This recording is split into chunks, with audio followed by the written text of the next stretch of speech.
Putain, mais ça a l'air trop bien, je veux jouer à ce jeu. Malheureusement, ma vie pue la merde.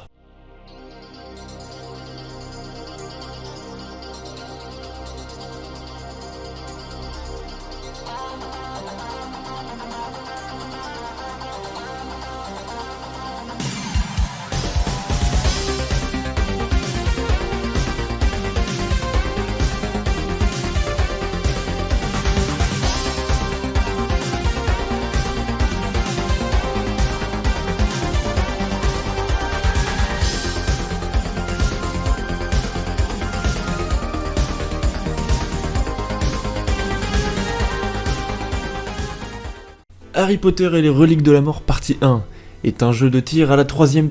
Attends, quoi? Bon, ça va, si on a des bons développeurs, à la limite ça peut le faire. Oh putain de merde. Ça va le faire. Les premiers Harry Potter étaient bien. Oh merde, ils ont arrêté de faire des jeux après Harry Potter. Bon, je vais pas vous expliquer l'histoire, parce que y a un film qui sert à ça, et personne ne jouerait un jeu Harry Potter s'il n'a pas vu les films, ce serait complètement con. La seule différence avec les films sont des missions secondaires obligatoires, histoire de mettre 6 heures au lieu de 2 pour finir ce jeu de merde. Missions secondaires qui sont obligatoires, qu'est-ce que vous avez pas compris dans secondaire, bande de connards? Et en fait, y a pas un seul dev qui s'est dit que c'était complètement con. Sérieux. Globalement, elle consiste à tuer des mange-morts ou faire chier des dragons. Bon, je vois l'idée, hein. Aller casser les couilles à des animaux fantastiques juste pour que JUSC mette un bestiaire varié sur leur test. Je vous ai vu venir. Je joue à la version PS3, donc bien évidemment, la maniabilité, c'est de la merde. Alors, vous voyez dans les films, quand ils disent le nom des sorts avant de les lancer, là ils ont abandonné.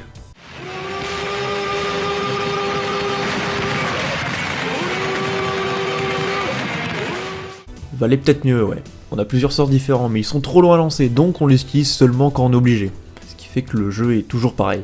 Le pire c'est Protego, le sort de bouclier, il est tellement lent à caster que vous prenez plus de dégâts pendant le cast que si vous avez juste tiré sur l'ennemi sans vous protéger. Ah oui, on a aussi des potions, qui ne servent qu'à stun d'effet. Merci Rogue, hein, t'aurais pu leur apprendre à faire des vraies potions. Ça aurait pu aider. Comme c'est décevant. Coucou. On peut aussi utiliser la cape d'invisibilité pour jouer en mode discret.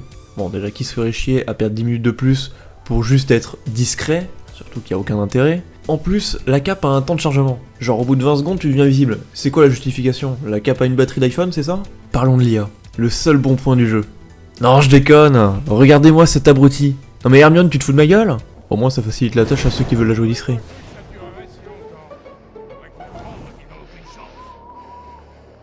Merci. De notre part à tous. Bon, graphiquement, c'est de la merde. Non mais sérieusement, c'est quoi ça? Un monde fantastique ou un voyage scolaire à Tchernobyl? Vous savez ce qui manque dans ce jeu? Des crashs. Oh. Franchement, je comprends pas ce qu'ils ont essayé de faire avant le boss final. On a une phase où une dizaine de mange-morts nous attaquent, et y a pas moyen de les tuer. On peut juste les assommer. Et devinez ce qu'il fallait faire. Allez, vas-y, devinez. Il faut se laisser mourir. Ça fait 20 minutes que je m'emmerde à survivre pour ça, alors qu'un message avec écrit « Suicide-toi, connard !» aurait suffi. Et je vais pas vous parler du boss final, parce qu'on peut pas vraiment appeler ça un boss. Et le jeu se termine en plein milieu de l'histoire. Non mais sérieusement, couper les films en deux. Ok, le jeu dure 6 heures grand max. Ça vous est pas venu à l'esprit de faire qu'un seul putain de jeu? Putain, non mais sans déconner, EA... Ah bah non, mais oublie... EA, en fait non, oui, c'est logique. J'avais oublié. Bon, allez, faut au moins que je trouve un point positif au jeu. Alors, Ah, la jaquette. Elle est plutôt jolie. Ah si, la bande son est celle d'Harry Potter. Waouh, grand exploit. Je parle pas du doublage, parce que je me demande vraiment s'ils ont été payés pour faire ça. Et on va directement aller voir JVC. 8 oh, ils sont généreux, je trouve. Alors, la campagne est extrêmement courte, au point que les développeurs se sont manifestement sentis obligés d'insérer des défis supplémentaires entre les missions. Si on passera sur le côté artificiel de ce procédé, le fait est que toutes les séquences de jeu sont inintéressantes et que les joueurs dotés d'un semblant d'estime d'eux-mêmes auront tôt fait d'abandonner la partie. Bah là, il a tout résumé. Pour une fois, y a rien à redire. Allez, Gamecult. Ah, la note, c'est déjà mieux.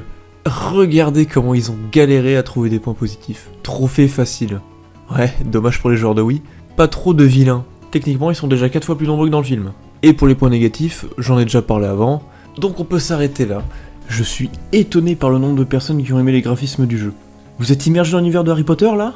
Parce que moi il me faut plus que 2 fées et 3 saules pleureurs. Si vous trouvez que j'abuse avec le jeu, je rappelle qu'il coûtait 70€ à sa sortie, pour 6 heures de jeu. Mais Attendez une minute. Je me suis fait baiser là? Comment ça, il y a un mode multi sur Xbox mais pas sur PS3? Il y en a même un sur DS, non mais sans déconner. Mon conseil du jour, ne pas jouer à cette merde. Allez, salut.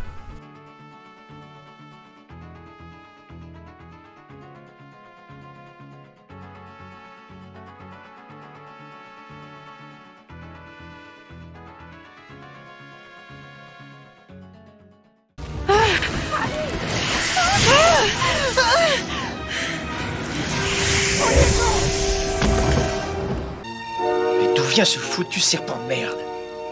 Oh, c'est vraiment affreux. Il a bondi des toilettes.